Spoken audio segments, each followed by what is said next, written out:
बनवा में राम जी चलले, अवरु लक्ष्मण जी चलले। बनवा में राम जी चलले, अवरु लक्ष्मण जी चलले।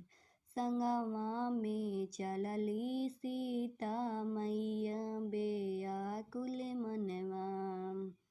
सुंदर मृगा देखी, सीता लुभाई गईली। सुंदर मृगा देखी, सीता लुभाई गईली। मनवा में बसी गईले, मृग के छलवा बेआकुल मनवा। बनवा में राम जी चलले, अवरु लक्ष्मण जी चलले। संगवा में चलली सीता मैया, बेआकुल मनवा। मृगा के पीछे पीछे राम जी चली भैले। मृगा के पीछे पीछे राम जी चली भैले। हथवा में लेके धनुष बड़वा, बेआकुल मनवा।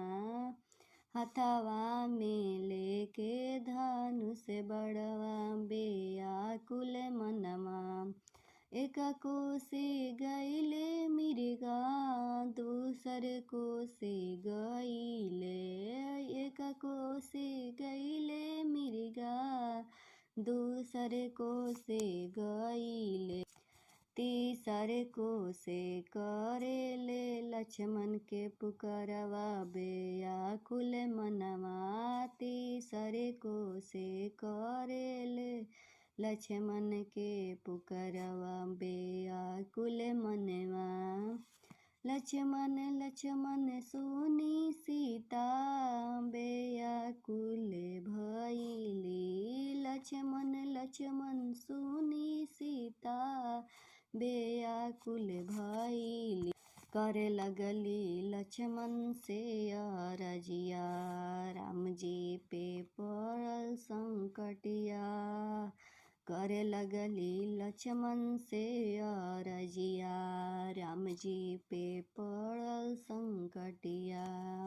तिरवा उठाई लक्ष्मण, कुटिया के घेर दिहल। जनी जय भाभी तू बहरवा, बेआकुल मनवा। राम जी लक्ष्मण साथ में, सीता अकेले घर में। राम जी लक्ष्मण साथ में, सीता अकेले घर में। हरि लिहले रावण दुश्मनवा, बेआकुल मनवा। हरि लिहले लक्ष्मण रावण दुश्मनवा, बेआकुल मनवा। छोड़ी दाना हथवा हमरो, सुनाए राक्षस रावणवा।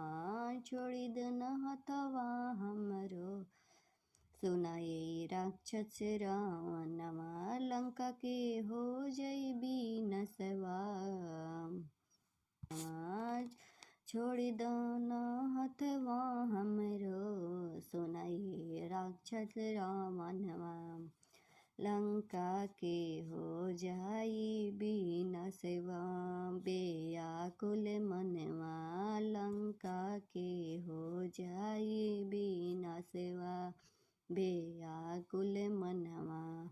स्वामी हमरो हमन तीनों लोक के स्वामी हो, लक्ष्मण देवरवा तीनों लोक के वीरवान हो।